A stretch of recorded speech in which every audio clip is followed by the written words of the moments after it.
Sila ang isa sa pinakasikat na love team ngayon sa Pilipinas, na nagpakilig sa kanilang mga tagahanga sa kanilang mga eksena sa telebisyon.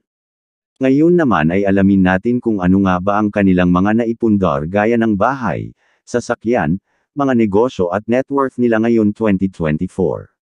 Ito po ang Kambal TV. Subscribe po kayo para sa mga bagong video. Salamat. Siya si David Alexander Sy Licauco, nakilala bilang si David Licauco. Ipinanganak noong June 15, 1994 kina Jolan Alexander Licauco at Eden Sy Licauco na may lahing Chinese-Filipino. Siya ang pangalawang panganay sa kanilang magkakapatid. Ang kanyang mga kapatid ay sina Ellen Alessandra, Jean Arian May, at James Daniel. Ang huling dalawa ay parehong collegiate volleyball player at naglalaro para sa Ateneo Blue Eagles. Isa siya sa mga apo ni Jaime Licauco, isang kilalang parapsychologist, newspaper columnist, author, lecturer, hypnotherapist, and consultant. Noong 2014, sinimulan niya ang kanyang karera bilang isang modelo pagkatapos niyang manalo ng first runner-up sa Mr. at Miss Chinatown. Nagtapos si David ng high school sa Grace Christian College, naglaro siya ng dating college basketball team ng College of St. Benilde at pagkatapos ay nagtapos ng kolehiyo sa De La Salle College of St. Benilde na may degree ng Bachelor of Science in Business Administration major in Computer Applications noong 2016. Bago maging isang artista sa TV at isang profesional na modelo, nagsimula si David sa pagmomodelo sa loob ng campus para sa ilang poster ng kaganapan sa paaralan. Natuklasan ang kanyang talento sa pagmomodelo sa baybayin ng Boracay. Pagkatapos ay nakakuha siya ng trabaho sa pagmomodelo sa pamamagitan ng Mr. at Miss Chinatown sa ABS-CBN na nagbukas sa kanya ng mga pagkakataon sa pagmomodelo at pag-arte. Ngayon ay isa na siya sa pinakasikat na aktor sa showbiz, simula nang sumikat ang kanyang serye sa GMA na Maria Clara at Ibarra. Si David ay isa din cover star ng March 2023 na mga isyu ng Cosmopolitan Philippines, Megaman Magazine at Scout Magazine. Naging cover model siya ng Summit Media's Preview Magazine October 2023, bilang New Generation Matinee Idol, at L'Official Hums Philippines Fall-Winter Issue, November 2023, Balancing Act. Walang napapabalita sa ngayon na sariling bahay at luxury na mga sasakyan si David, pero marami itong iniindorsong sasakyan kabilang ang Ford Philippines.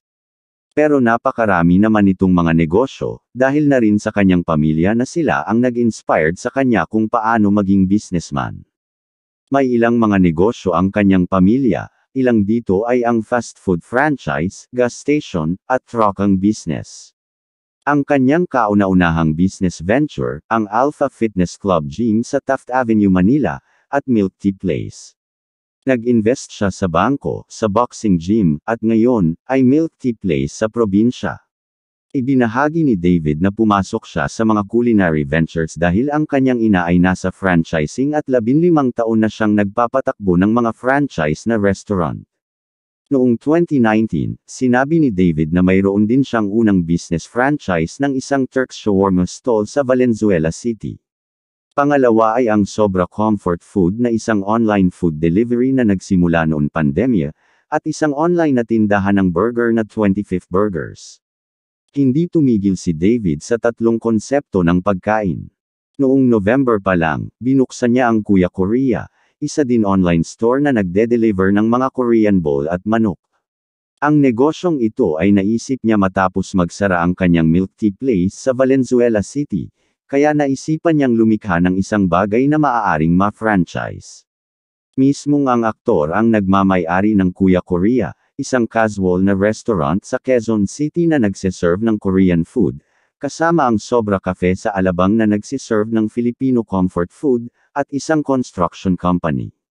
Sa kabutihang palad, naisip niyang pagsamahin ang isa sa mga paboritong Korean food na samgyeopsal at kanin ng mga Pilipino sa kanyang negosyo.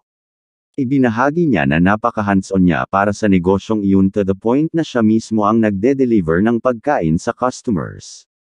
Dahil busy ngayon si David, hanggat gusto niyang magkonsepto ng bagong produkto ng pagkain ay titigil muna siya sa ngayon. Sa halip, tututukan na lamang niya ang pagpapalawak ng sangay sa pagbubukas ng mga pisikal na tindahan ng sobra comfort food at Kuya Korea na nakapila sa mga mall. Marami din mga endorsement si David na malalaking brand sa Pilipinas. Bagamat hindi alam ang eksaktong halaga ng kanyang net worth, ay nakagawa si David ng malaking halaga sa pamamagitan ng kanyang matagumpay na pagmomodelo at pag-arte at mga pakikipagsapalaran sa kanyang mga negosyo, na nangangahulugan ng kanyang malaking net worth na nakukuha taon-taon. Nagpapasalamat si David Licauco sa lahat ng mga pinto ng mga pagkakataong nagbukas para sa kanya dahil sa kanyang pagkakasama sa napakamatagumpay na drama na Maria Clara at Ibarra. Ngayon, siya ay tinatawag na pambansang ginoo. Siya si Barbara Ambos Forteza, nakilala bilang si Barbie Forteza. Siya ay ipinanganak noong July 31, 1997, sa Biñan, Laguna, kina Imelda Ambos at Tony Forteza. Siya ay may kapatid na babae na nagngangalang Gabriel Forteza Virneza. Tinaguri ang kapuso primetime princess, si Barbie Forteza ay isa sa pinakamahuhusay na aktres ng Sparkle na may kakayahang makuha ang puso ng mga manunood sa bawat performance niya. Pumasok siya sa showbiz noong 12 years old pa lang nang gumanap siya sa isang batang Jody Reyes sa Filipino adaptation ng South Korean drama na Stairway to Heaven. Isa rin siyang critically acclaimed actress na nakakuha ng acting awards sa local at international. Isa na rito ang Best Actress Award sa 36th Fantasporto International Film Festival sa Portugal. Kabilang sa kanyang mga awards ay ang GEMS Award, Gawad Pasado Awards, Cinemalaya Awards, at PMPC Star Awards. November lamang noong nakaraang taon nang ihayag ni Barbie na itinatayo niya ang kanyang pangarap na tahanan para sa kanyang sarili at sa kanyang pamilya. Ngayon, papalapit na siya ng papalapit sa paggawa ng kanyang pangarap na bahay. Ipinasulyap niya ang 3 palapag na bahay, isang larawan ng facade nito kung saan nakapose ang aktres sa tabi ng bintana at tila nasa huling phase na ngayon ng pagtatayo at halos tapos na. Toyota Fortuner na gamit ngayon ni Barbie.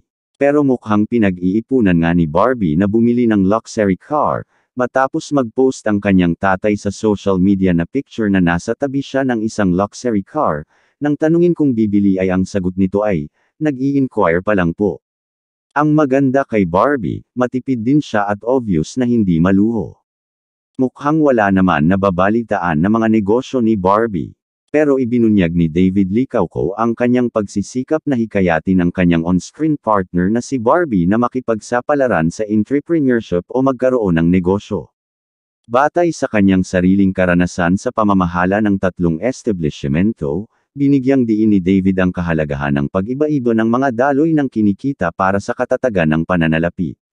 Iminungkahi niya na para kay Barbie, nakapareho ng hilig sa kape, o coffee business, ang pagtatatag ng kafe ay maaaring maging isang kapaki-pakinabang na pakikipagsapalaran ayon sa kanya. Si Barbie ay patuloy na umaakit sa mga Pinoy audience sa kanyang alindog, talento, at versatility bilang isang artista at ngayon bilang isang in-demand brand endorser. Sobrang overwhelmed siya dahil may brands at may products na nagtitiwala sa kanya. Walang nakakaalam ng saktong net worth ng actress, ngunit ayon sa ibang mga site ang kanyang net worth ay $10 million, o 585 million pesos. Kabilang na dyan ang kanyang kinikita sa lahat ng kanyang social media. Ang kanyang trabaho sa show business ay nagpatibay sa kanyang lugar bilang isa sa mga pinakaginagalang na artista ng Pilipinas, na pinahahalagahan para sa kanyang karisma, alindog, at kinang. Pareho silang masipag, magaling, talented, madiskarte, at mayaman. Kung mayroon man kulang o mali sa nabanggit sa video, pwede nyo i-correct sa comment section ng hindi nagagalit. Salamat.